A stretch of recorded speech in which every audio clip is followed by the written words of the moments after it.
Welcome to the How to Be Awesome at Your Job podcast, the show where brilliant professionals share how to sharpen the universal skills required to flourish at work. Enjoy more career fun, wins, meaning, and money with your host, Pete Makaitis.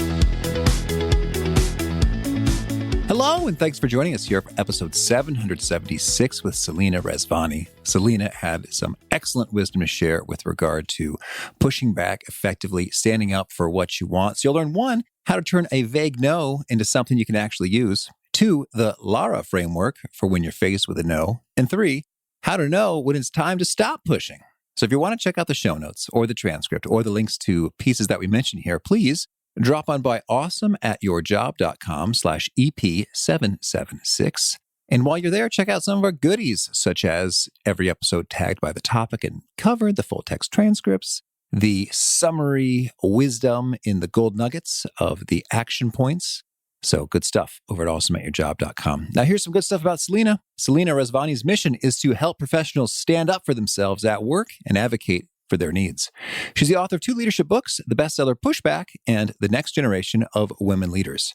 Selena addresses thousands of professionals each year and has been featured in TEDx, Oprah.com, Inc., TodayShow.com, and NPR. Today, she's a columnist for NBC News, Know Your Value. Selena is based in Philadelphia, where she lives with her husband, Geoff, and 9-year-old boy-girl twins. Big thanks to Selena for sharing her wisdom with us, and big thanks to our sponsors. Check them out. One sponsor to check out is Harvard Business Review. This brilliant magazine, published at hbr.org, is the leading destination for smart management thinking. Fun fact, HBR has been mentioned in 108 episodes of the show.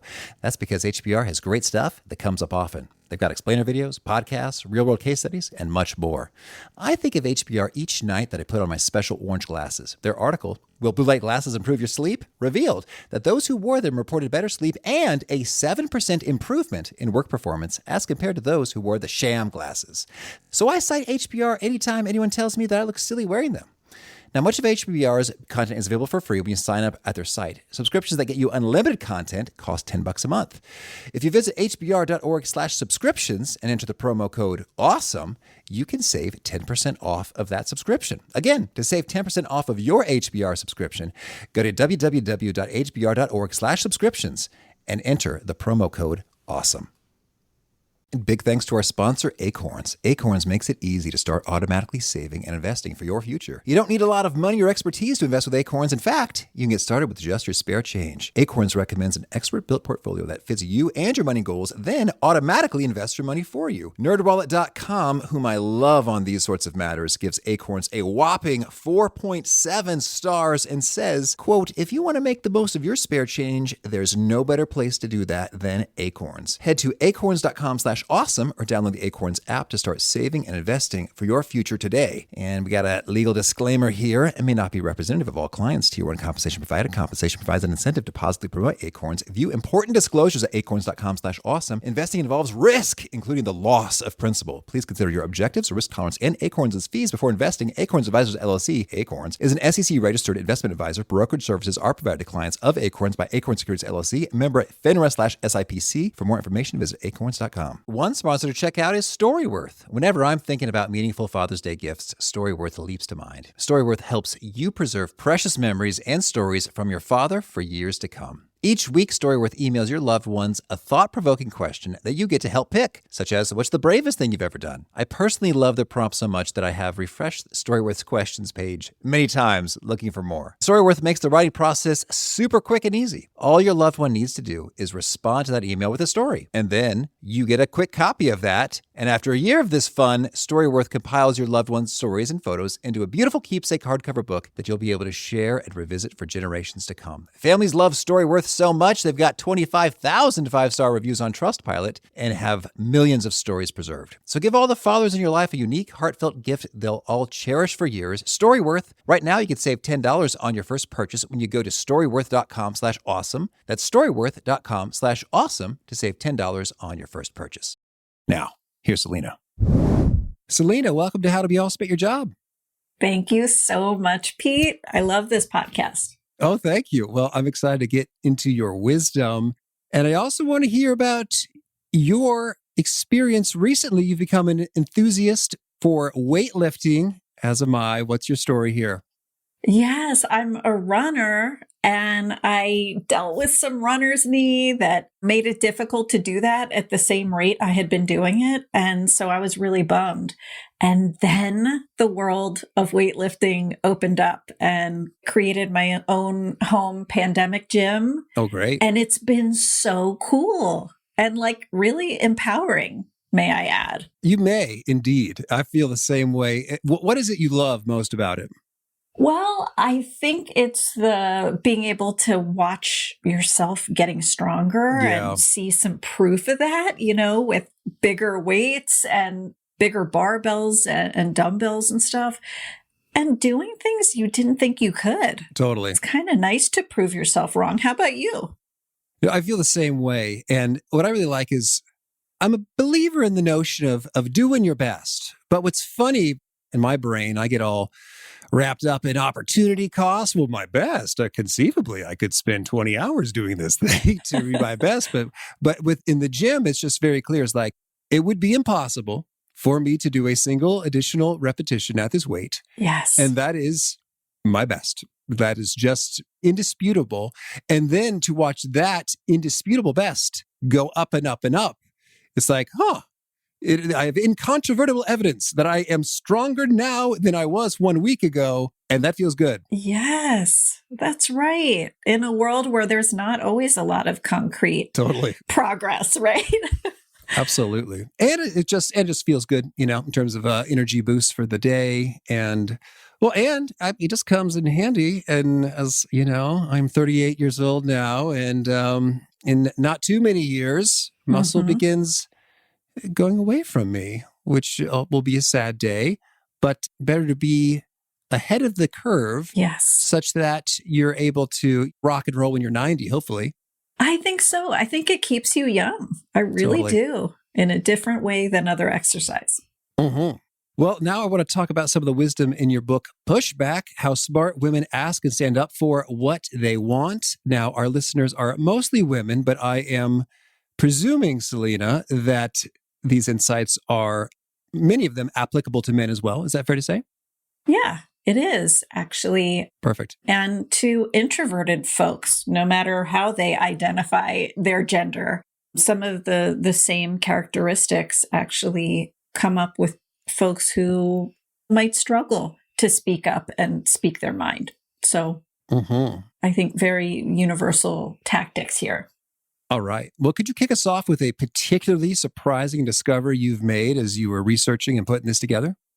Yeah. I mean, one of them came from my professor actually nudging me and giving me the kick and the push I needed to be a better advocate. And when I was in business school, I had this exciting opportunity to lead some research, right? And choose what the topic of the research was and direct it. And you had to write a proposal. And I knew just what I wanted to do. I wanted to interview women about how they had negotiated their success, C-level women. There's only one problem, Pete, which is I didn't know a single one, had zero connections to them either, right? And my one female professor in my MBA program said, Lindsay Thompson's her name. She said, Selena, I will approve your request to go interview women execs on one condition. She said, you have to go after the whales. All right. You have to go after the women you think won't even entertain an email from you, let alone an hour of their time. And thank goodness she did that, because so many of those women said yes. And those interviews changed my life, how I see leadership. And I knew this could help other people. So it became a book, a business, a mission. Well, now, even before we get into the particulars of the book, I want to know, what are your pro tips for getting powerful, busy, influential people to say yes, to say yes to you and take the time? Yeah, that's such a good question. And one I haven't thought about in a little while. I would say operate on a no surprise basis. Like, this is a group that doesn't want to be surprised, right? They want to know why me, why this topic, and like, why you, Selena, the interviewer in this case. And so I think I needed to make that clear in my email pitch. It was an email pitch. It wasn't calling them on the phone or harassing, but just a really open out on the table. Here's why I think you'd be excellent. Here's why I think this topic really overlaps and aligns with what you're about. And here's where I'm coming from and what I hope to do with it. And so many of them either right away said yes, or those that had 57 questions tended not to. And I think that's an interesting data point. It either hit and resonated or just, it didn't. Yeah. That makes sense in terms of if a person has 57 follow-up questions, they're not completely uninterested, or else they would just sort of say no or ignore you. Right. But they're not fired up. Right. In terms of, oh, yeah, I'm so in. This is inspiring. It's like, well, this might be worth my time. What's your projected reach? You know? Exactly. And you have to remember at that level, individuals have a lot of handlers and people weighing in and communication departments, PR departments, vetting things like this. Sometimes other departments are involved as well. So sometimes my interviews had those individuals in the room with us as a kind of support to the executive or making sure they didn't say the wrong thing. So I think some of the questions may have been coming from the teams surrounding these execs. Understood. All right. Well, so on to the meat of things. What's the big idea behind Pushback? Well, the big idea is that there are some gender differences that are really important when it comes to negotiating for what we want and for what we need. Women tend to report more apprehension asking for what they need, and yet they are excellent advocates, very effective advocates for others, saying this person deserves recognition or this person really ought to be promoted and advanced in the organization. And one more data point that really screamed out at me. Women are less likely to negotiate when conditions are ambiguous. And if that doesn't describe the workplace, I don't know what does. It can be a very ambiguous place, a lot of gray area. And I wanted to do something about that. And so that really led me to seek out 20 C-level women executives to understand, how did you negotiate success at work? And that the culmination of those interviews, those best tips, those hardest won lessons is really what Pushback's all about. Okay, well, please lay it on us. What are some of the highest impact tips in terms of, there's a lot of ways we could frame this, but I'll say, if I could be choosy, those that take relatively little effort and provide a huge return on that effort and are relatively rarely practiced. Yeah. Well, there's one that stands out to me. Something lots of professionals have brought up is, I got a vague no. I mustered up the courage to pitch or propose or ask for something, and I got this vague dismissal of a no. And one of the pieces of feedback I have for people is to really insist on objective criteria. That may require you to peel the onion back. But a quick example of this comes from one of the women I interviewed, Dee Wilson, a CFO at Nike. And she said, I was told at one point in my career, Dee, you're just not CFO material. And she said, not only was that crushing psychologically, but it's like the least actionable input. Oh, yeah. And I'm also thinking, fixed mindset much? Come on now. Right. This has been decided by, the heavens, it seems like. Right. And her advice was, first of all, she got to CFO. She got there, and her advice was insist on that objective criteria, AKA a real reason.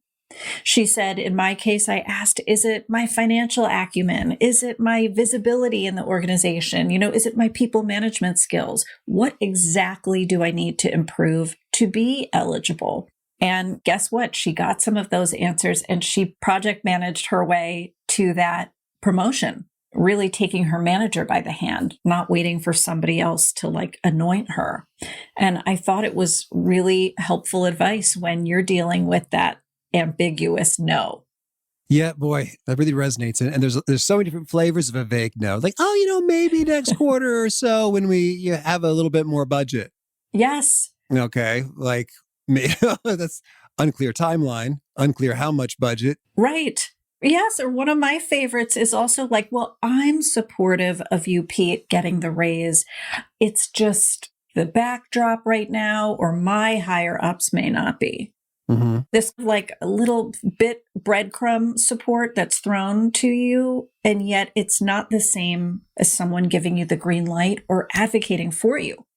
Yeah, absolutely. And so then in those situations, in that scenario, for example, is it to ask very specifically, oh, do you know which higher ups and what are their concerns? Or how would you play that? Yeah, I would. And I'd even go so far as to ask something like, would you be comfortable with me talking directly with Ted or Susan? Right? Maybe that's a skip level person, but sometimes the person is burdened who you're asking. Yeah. And they are supportive of your ask, but it would be a relief for you to handle it directly with HR or with that skip level manager. So I would absolutely do that. I'd be persistent. Mm-hmm. I hear you telling me it's not a good time right now. I'm going to put time on our calendar 4 weeks from today. So please expect that invite in your inbox. Unfortunately, you can't always operate from a place of trust. Like, I'll trust you to take care of me. I'll trust you to remember.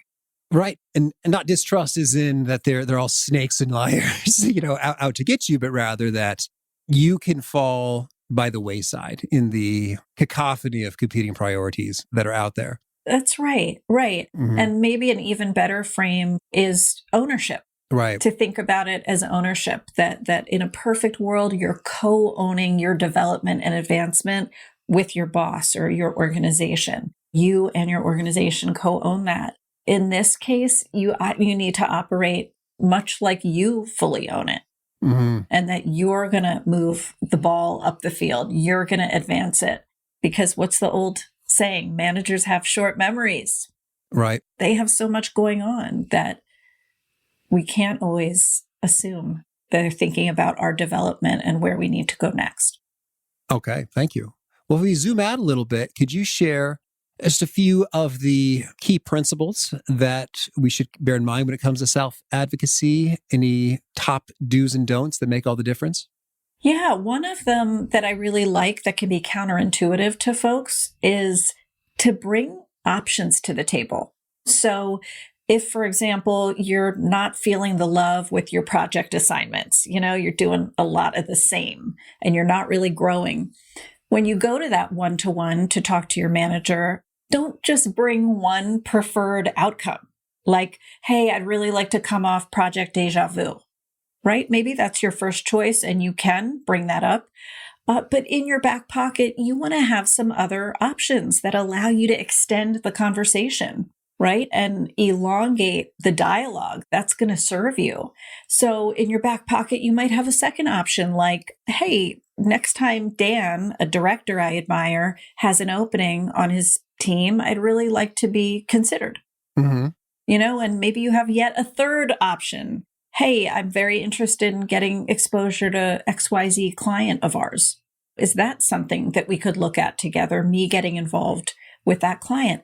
Why do I say this? Well, we all know some yeses are easier to grant than others, but we'll never know unless we ask. Mm-hmm. And we present some different options, right? Sometimes there's money in the professional development budget, not the salary budget right now. Yeah. And so you get to learn about some of that when you bring options to the table. And a lot of people shy away from it because they think it'll make them look entitled or like I'm asking for the world. But it's really not that way. If anything, it gives you maneuverability to say, I hear you telling me no, Pete, on coming off Project Deja Vu. Would you consider? What do you think about? And that can be very powerful, right? It signals your self-confidence. Mm-hmm. And that you're flexible, you're reasonable, Yes. You're willing to work with them, as opposed to just adamant, my way or the highway. This is my thing, and I'm not backing down no matter what. Cool. And then if we think about sort of the emotional dimension of this, I think that's huge in terms of, I'm scared, I don't want to look demanding or any number of undesirable things. Are there any sort of mindsets or mantras or ways you recommend folks deal with that internal mental game? Yes. And I struggled with this myself for so long. I grew up in a household where I was taught to defer to authorities, to authority figures, to take just enough. Don't be greedy, be humble. Don't be too bold and brash in what you ask for. So there was a lot of undoing, and maybe some of the people listening can relate to that. That can be stuff you bring with you as an adult into the workplace. And so one of the things I would encourage you to do is stoke a sense of belonging in that conversation. I tell myself as a mantra, I 400% belong in this job interview, in this podcast conversation, in this negotiation, in this high stakes board meeting, right? Fill in the blank. But oftentimes when we tell ourselves, I don't belong, this foreign visitor coming to this place, I don't think I should be here, right? It creates all kinds of uncertainty. And oftentimes when we get resistance in a situation like that, we can kind of slink away at the first sign of no. Right? Yeah. And so it is so important to stoke that sense that I belong. In fact, I 400% belong. I dig it. And that's a good mantra. And I found in my own experience, I really do well when I'm thinking about my entrepreneurial journey, like pricing. It's like, I don't know if I should really ask for that big number. That just seems outrageous. But then once I really do the research, like, okay, well, if I take a look at the cost per learning hour benchmarks associated with well, shucks, like this is a bargain, And so like I have some evidence that's like, it's not just my opinion that this is a good deal or a worthwhile price, but in fact, relative to the alternative options, this is absolutely a smart investment that folks should be making. Right. Absolutely. And you are smartly kind of stopping to do research, right? And not looking for all the validation in your pitch or your proposal externally from other people, but you yourself are validating your own pitch. And that matters. That makes us sit up a little straighter. It makes us speak with more conviction. When we're asking for something, it empowers us to go a few more rounds in the conversation. So I tell people, like, the power phase is not when you're in the room. It's the getting ready. It's the research. It's the preparation, like you did.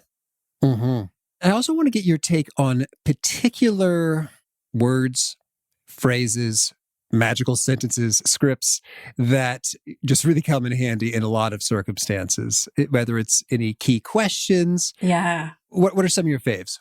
Yeah. So one of them comes from Stanford, and it's called LARA. I don't know if you've heard of it, LARA, but it's a simple, doable thing. So let's say you're getting some resistance in one of these conversations. You just made an amazing proposal, let's say, for a new role that doesn't exist, but could add lots of value.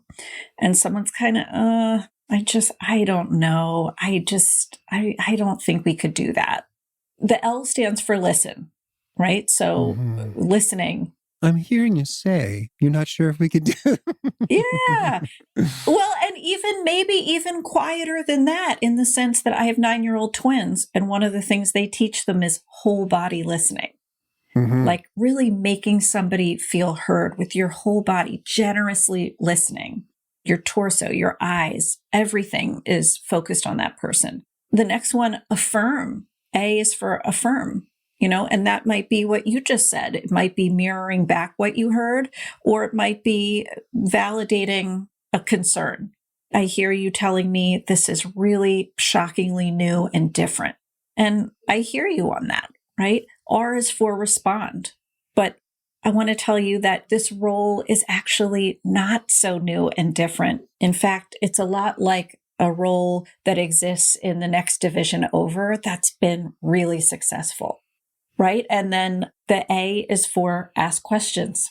So you might end something like that by saying, what would need to be true for you to get behind this role? Or what else would you like to know about that role I referenced over there, the best practice kind of role? What could I share with you? Or what would be helpful for you to know about that position?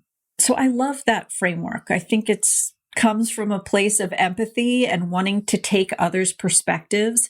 And that's what important conversations are all about. Mm-hmm. I love it. Any other key phrases? It's a framework, if you will, Right. rather than a phrase, but I really love it as well. And again, it starts with empathy. But before you go in that room and you ask for something, as you're doing preparation, think about your audience. It could be an audience of one or a team. Think about their GPS, okay, which stands for their goals, passions, and struggles.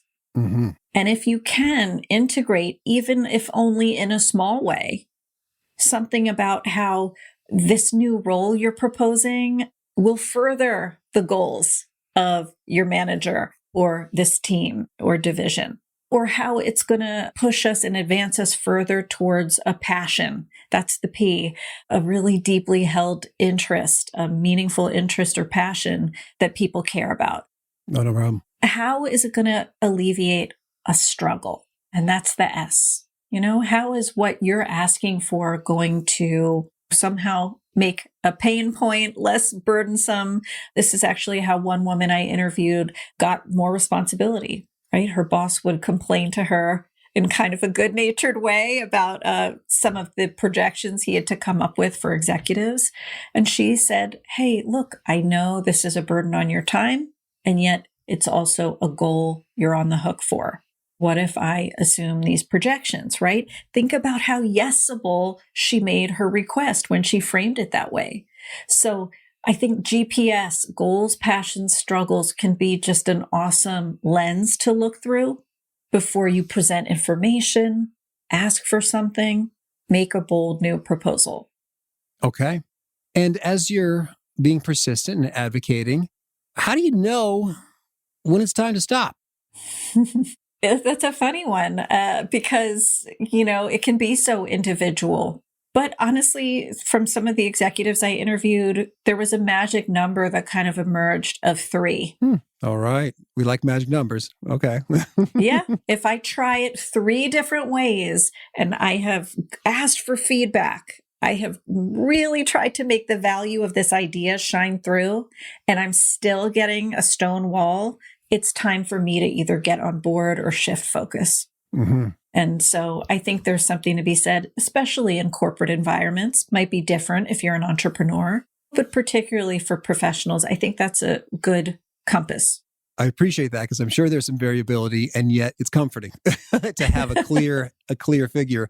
And that sounds about right to me on both sides in terms of if I'm going at it 4, 5, 6 times, or I'm hearing it a 4th, 5th, 6th time.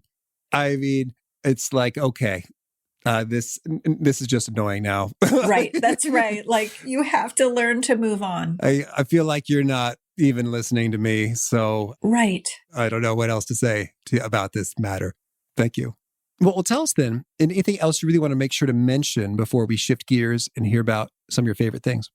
Yeah, I think there's a really important one to mention, which is when you do tap your network, and I think it's really important that you do, as part of your preparation to get smart and to do your research, particularly around compensation. This is some unadvice. We all love some don't do's, right? And the unadvice is don't just talk to your friends. There's some really interesting research done on physicians, and it showed women are more likely to talk to their friends when asking for compensation data or trying to get a ballpark or a benchmark of where they belong. Men are more likely to seek people out as reference points who are very much related to the role. So while women are more swayed by rapport, men are going after people who closely align with the role. And I think it's so important, even though it can be awkward and uncomfortable to have money conversations, to really consult that broader network of individuals, not just people who look like you or are like you in some ways. We already know you get some of the best opportunities from those weaker ties in your network, right? Not your inner tight little circle.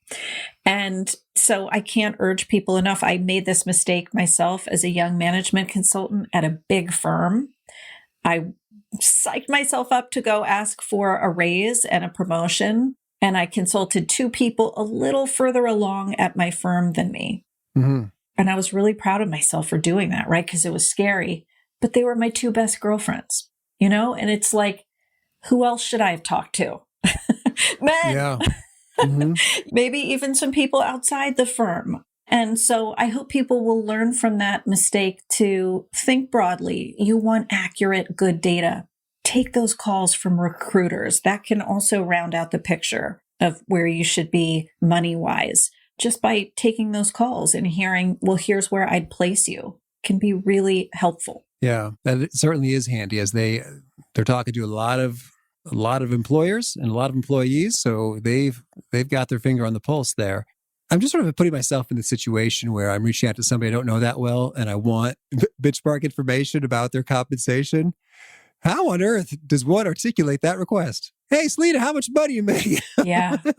Right. Slipped in between two other questions, right? No, I think being upfront and honest works for people, and giving them an out is really powerful. Hey, Pete, I'm excited to be looking at new roles, and I wondered if you'd be open to talking to me about compensation and your experience with X. Mm-hmm. If you can't for any reason, that's totally okay. Yeah. And just allowing people that, so it's just extra not awkward to say, I can't, or I'm too busy, or I'm happy to. And one other tip with that to make it a little less awkward is, if you can, bring like a give. Maybe it feels like you're asking in this case, but is there something helpful that's related to the conversation? Maybe there's a salary study in your industry and you've just equipped yourself with that. Offer to give it to them, or share a helpful resource. Yeah, that is handy. I'm thinking about giving first. It's like, hey, I've collected a few data points and, I don't know if they're perfectly applicable. I see X, Y, Z, A, B, C. And then they might feel more comfortable commenting on those, like, oh, those seem a little low to me. And, or if you're talking about compensation, they might not tell you directly their package, but, hey, when I was interviewing for different director roles, I tend to be offered between X and Y. But ultimately, I prioritized this other benefit or piece of the package. And so I was willing to settle for a little bit less, provided that they dealt with that. So that way they haven't told you precisely $268,000, Selena, is my total all-in compensation. Right. But rather, okay, somewhere in this ballpark, and it's not as personal, and that's handy. Thank you. I love that. I love your suggestion. And some people don't even ask the outright question. I've heard some people say things like, how did you go about negotiating the budget for your lab? Oh, right. Well, that's a very different question. Like, how did you approach it? And so that's also another slightly different angle. All right. Well, now can we hear a favorite quote, something you find inspiring? Oh, there's a great quote I love, and it makes me like tingle every time I read it or see it. And it's, happiness is going from failure to failure without losing your enthusiasm. Thank you. Yeah. And how about a favorite study or experiment or bit of research? So one of my favorite studies is the white lab coat study out of Northwestern. And it says so much about mindset. And what essentially happened was people were asked to wear white lab coats, something that we generally associate with care and attentiveness, right, in doctors and scientists. And what was fascinating is people who were not scientists or doctors, when they wore these white lab coats, tended to exhibit more of those traits, those qualities. And to me, that is fascinating and applies to all kinds of ways that we carry ourselves into important conversations. And this idea that we can ascribe meaning to the way we present, whether it's our clothing or something else, and we can use it to our advantage. Absolutely. We've had guests talk about psychological Halloweenism and enclothed cognition, or some of the phrases associated with this. And I love it. Sometimes I deliberately put on my blazer before a podcast interview just so that I'm a little bit more professional and attentive to, the matter at hand, as opposed to just chit-chatting about whatever. Yes. For you, it's a blazer. For me, it's color.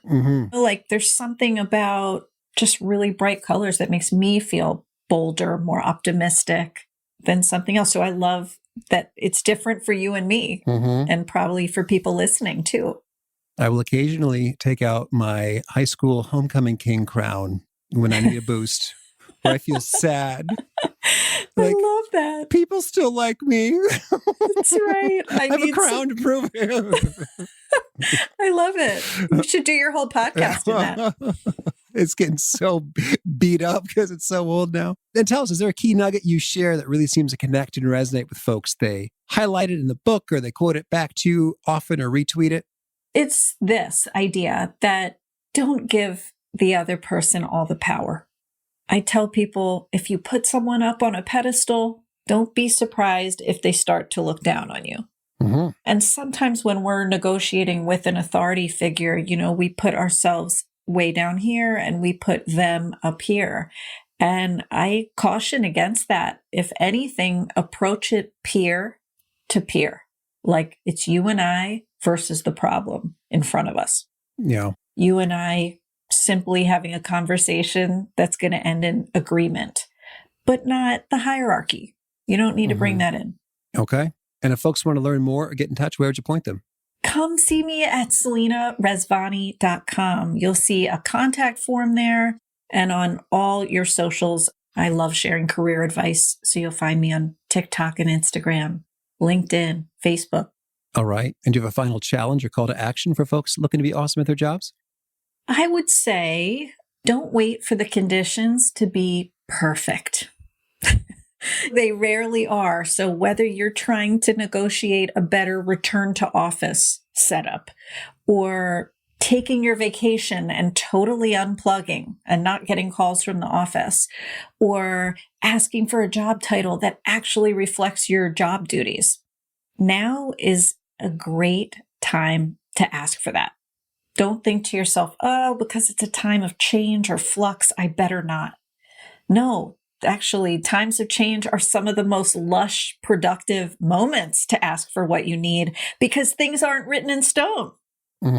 So be emboldened to make those changes right now, even if things are a little bit up in the air in your company. It really relies on you being your own vocal champion. All right. Selena, thank you. This has been a treat. I wish you much luck in all the ways you push back. Thank you, Pete. You are awesome. And thanks for all that you're doing to help people really thrive at work. I like so much of what Selena had to say. And the thing I think is going to stick with me most are the notion of the vague no's and how just not to accept them, and to dig deeper and get really clear on some objective criteria. Indeed, what is the sticking point here to zero in on and see what we can actually do something about? As well as that notion of listening in terms of turning your whole body toward people. And I'm noticing that often people get maybe a neck from me, but to turn the neck and the shoulders and the hips and the knees and the feet, like each of these components could be pointing a little bit elsewhere, and it doesn't send as much of the optimal listening message I am looking to send. This also reminded me of our conversation with Neen James back in episode 282, How to Manage Your Attention and Your Priorities, in which he said that a 5-year-old friend of hers told her, Neen, listen with your eyes. Good wisdom. Listen with your eyes and your neck and your shoulders and your hips and your knees and your toes. Everything. Turn the whole body. Good stuff from Selena. Again, the show notes, the transcript, and the links to items that we've referenced are at awesomeatyourjob.com/EP776. Hope to catch you next time, and peace. Thanks for listening. To get the most out of the show, we recommend 2 key things. First, check out the extra resources at awesomeatyourjob.com. You can find this episode's transcript and links, as well as the perfect episode for your situation. You can search the full text transcripts of hundreds of episodes or explore episodes tagged by topic and competency covered. Second, subscribe to the podcast and get future episodes automatically. You can subscribe by telling Siri and several other smartphones and speakers, subscribe to the How to Be Awesome at Your Job podcast, or by tapping subscribe in your podcast player of choice. If you'd like some extra help figuring out podcasts and how subscriptions work, visit awesomeatyourjob.com/subscribe for guidance. Hope to catch you on the next episode of How to Be Awesome at Your Job.